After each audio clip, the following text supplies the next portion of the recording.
So one of the things that John Wesley used when he was talking about the Christian life was a metaphor of a house. And I like that. I like metaphors from our normal life to help us process our faith.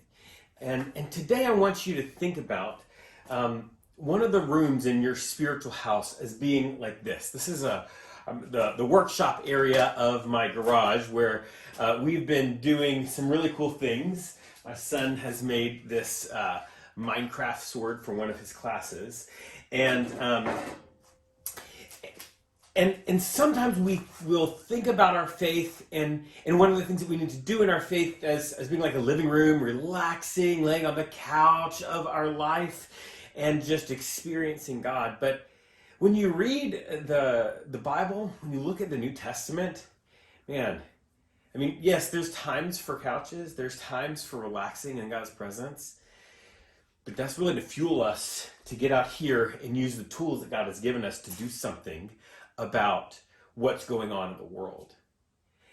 And so it's important for us to remember that our spiritual life has a direction to it, has a momentum to it from our house out into the world. That what happens here in our spiritual life is to be the fodder for change outside.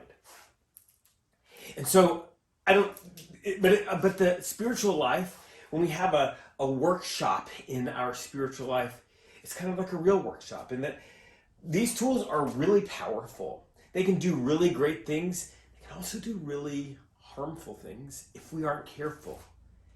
And so we have to learn how to use the tools of the spiritual life. Some of those tools are the words that we say. Some of those tools are the actions that we take. Some of the tools are things like understanding Scripture, or learning how to pray, or learning how to discern the voice of God. Those are the tools of the spiritual life. And so we have to learn how to use them. So that's what I want you to think about this week. I want you to think about the workshop room in your spiritual life. The tools that are at your disposal. Some of those tools may have been passed down from a grandparent or an older relative. I've got several tools like that here. Some of the tools in your spiritual life might be ones that you've purchased yourself. You got yourself a nice big prayer book or something like that. I want you to look at the tools, and I want you to say, okay, which of the tools am I going to learn how to use a little bit better? When we use the tools, those tools should help us create things that bring God's presence and grace and love and peace more fully into the world. So, what's in your tool shop?